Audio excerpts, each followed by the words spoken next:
Our GMA cover story, and we want everyone to start strong in 2025, and that includes taking a look at the food we eat. So this morning, the New York Times Well newsletter is launching a 5-day challenge that is focused on ultra-processed foods. And we have 3 great guests here to walk us through that challenge. And George, I know you were the first guest. That's right, Robin. I'm here with Jancy Dunn, who writes the Well newsletter for the New York Times. Let's start with some definitions. What are ultra-processed foods? So most of our food is processed, whether it's chopped or cleaned or cooked, but ultra-processed food is entirely different.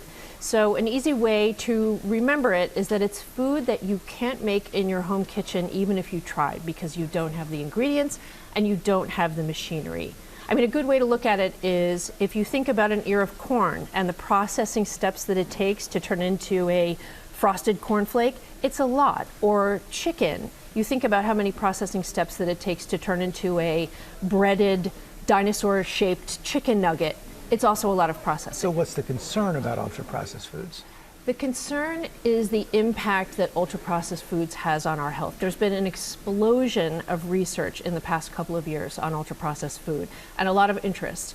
And what researchers have found is that there's ties to 32 different health issues when it comes to ultra-processed food. It's cardiovascular problems, or there's type 2 diabetes, and even some mental health problems such as anxiety and depression.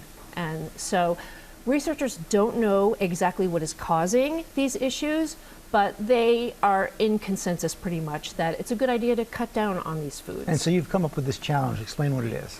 Okay, so it's not about cutting out all the ultra-processed food in your diet. That is not realistic, given that 58% of our food is ultra-processed.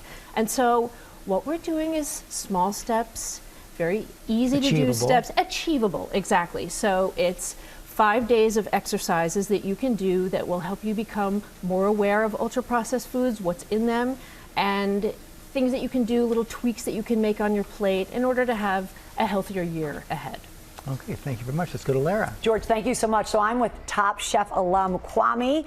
And Chef Kwame, we want to talk to you a little bit about some of the steps we can take. By the way, his restaurant, Tatiana, here in New York City is the best of the best. And I know you contributed some recipes to this challenge. So let's start right here with the taste of a real food, a whole food, versus a processed version. Well, they're 2 totally different textures and probably 100 different ingredients between the 2, but this one only has 1 ingredient, which is watermelon. Good old watermelon. Exactly, and I'm not saying you can't indulge in this, because this is actually my favorite candy in the world. Yeah.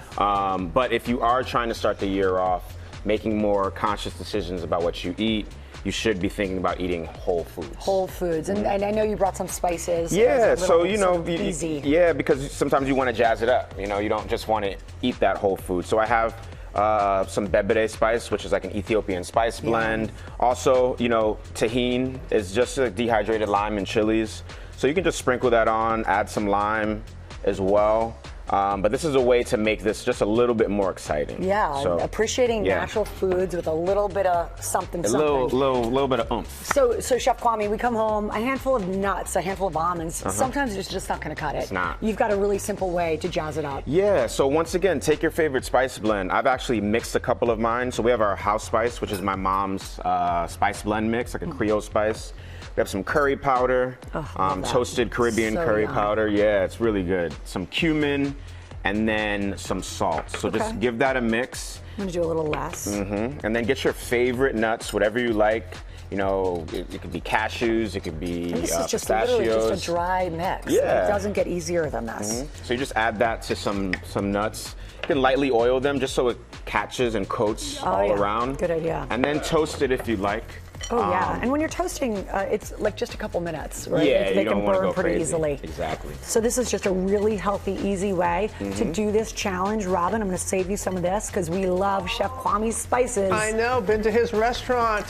So good, so good, Chef Kwame. Thank you. I'm with nutritionist Lorraine Kearney, and we're heading into the grocery aisles because, as you know, when we go shopping, we're supposed to look at the labels. Right. So what are some of the key ingredients? What should we be looking for in the labels? So the first thing we'll notice is the packaging. A lot of processed foods will have shiny labels, shiny packaging, as well as labels saying low fat, low sodium, and low sugar. So those are just some of the key things that we can look for. Because you would think that that's what we're supposed to look for, low fat, low sugar. Yes, but a lot of the times when that happens, we're removing flavors, we're removing taste, texture, so we need to replace those. And a lot of the times it's additives, preservatives, or maybe extra sodium or salt, or and so forth. Okay. Yeah. And so what are some other things that we should be looking for on the labels? So with the labels too, we want to look for OSE or OLs, so that can indicate there's more sugars that are contributing to it. You can also look for preservatives, so potassium sorbate, or maybe even looking for artificial colorings, and that can help identify if something is going to be highly ultra processed. And then what the goal would be is to choose some plain yogurt,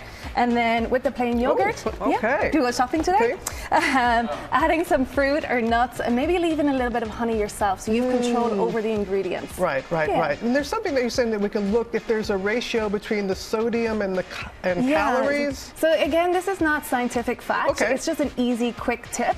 So if you're looking at your nutrition facts label and it has the the milligrams of sodium, seeing if it's in around the ballpark figure of the calories. So if we have 100 calories, maybe it's 140 or 80 milligrams of sodium. But really what we want to do is try and keep that sodium around 400 per meal. And then for most people, it's 2,300 milligrams of sodium per day, which is equal to about a teaspoon. And then, but for some population too, it is going to be about 1,500. So for those that need to limit the sodium to go a little bit less. Just be mindful. Yeah. I like raspberries. Mind if I have the raspberries as well? That's along with the plate? Take what you want. Okay. I know, this little basket here. We thank you. We thank all of our guests. And you can join the 5-day New York Times Ultra Processed Food Challenge by signing up for their Well newsletter. And tomorrow in our Start Strong series, we get expert answers to your questions about GLP-1 weight loss drugs. You know, all the rage about that.